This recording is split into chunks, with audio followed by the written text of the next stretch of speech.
When I was a kid, the disaster we worried about most was a nuclear war.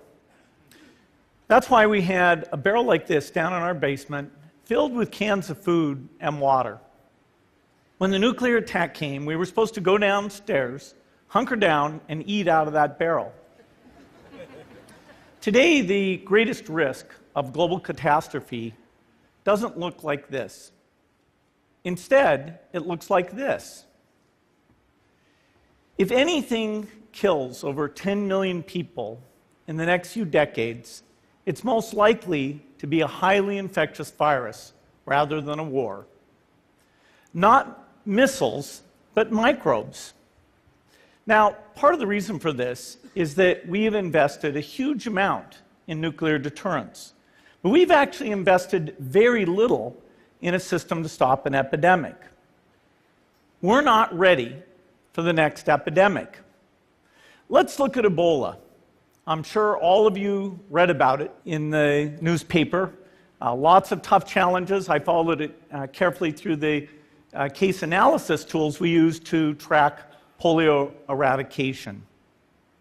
And as you look at what went on, the problem wasn't that there was a system that didn't work well enough. The problem was that we didn't have a system at all. In fact, there are some pretty obvious key missing pieces. We didn't have a group of epidemiologists ready to go who would have gone, seen what the disease was, see how far it had spread. The case reports came in on paper. It was very delayed before they were put online, and they were extremely inaccurate. We didn't have a medical team ready to go. We didn't have a way of preparing people. Now, Médecins Sans Frontières did a great job orchestrating volunteers, but even so, we were far slower than we should have been getting the thousands of workers into these countries. And a large epidemic would require us to have hundreds of thousands of workers. There was no one there to look at treatment approaches, no one to look at the diagnostics, no one to figure out what tools should be used. As an example, we could have taken the blood of survivors, processed it, and put that plasma back in people to protect them. But that was never tried. So there was a lot that was missing, and these things are really a global failure. The WHO is funded to monitor epidemics, but not to do these things I talked about. Now in the movies, it's quite different. There's a group of handsome epidemiologists ready to go. They move in, they save the day, but that's just pure Hollywood. The failure to prepare could allow the next epidemic to be dramatically more devastating than Ebola. Let's look at the progression of Ebola over this year. About 10,000 people died, and nearly all were in the 3 West African countries. There's 3 reasons why it didn't spread more.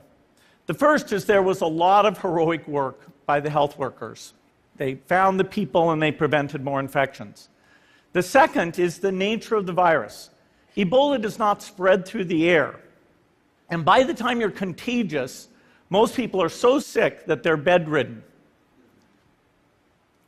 Third, it didn't get into many urban areas, and that was just luck.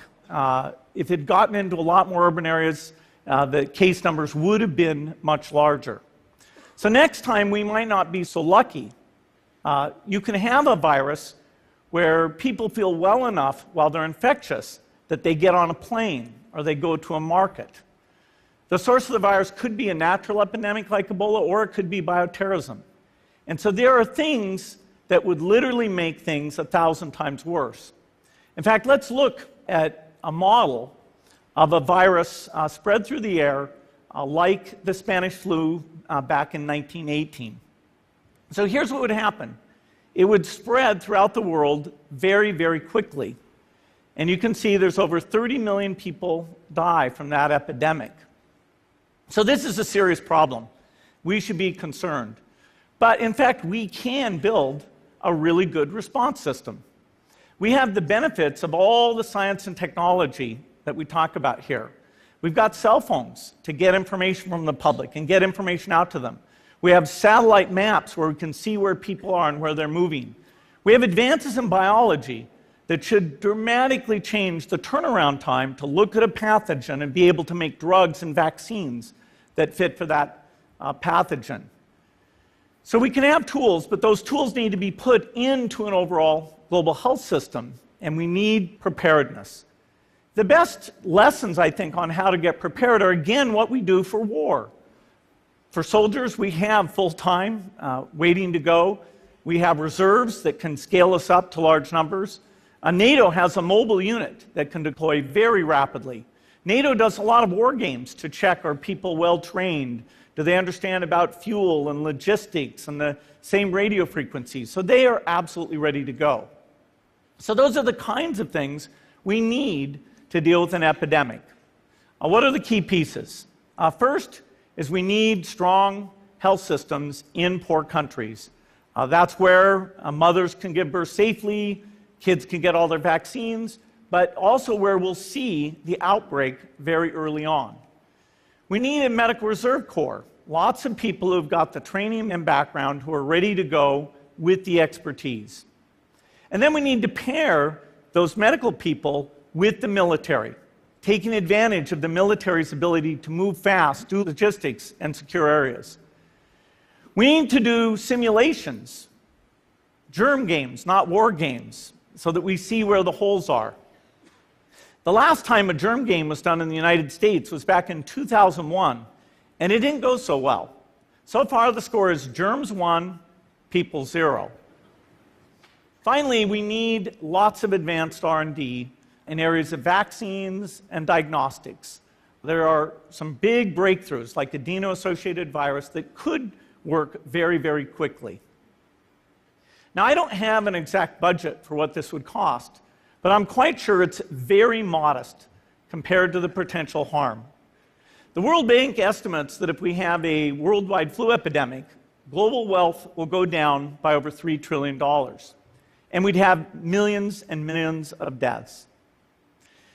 These investments offer significant benefits beyond just being ready for the epidemic. The primary health care, the R&D, those things would reduce global health equity and make the world more just as well as more safe. So I think this should absolutely be a priority. There's no need to panic. We don't have to hoard cans of spaghetti or go down into the basement. But we need to get going because time is not on our side. In fact, if there's one positive thing that can come out of the Ebola epidemic, it's that it can serve as an early warning, a wake-up call to get ready.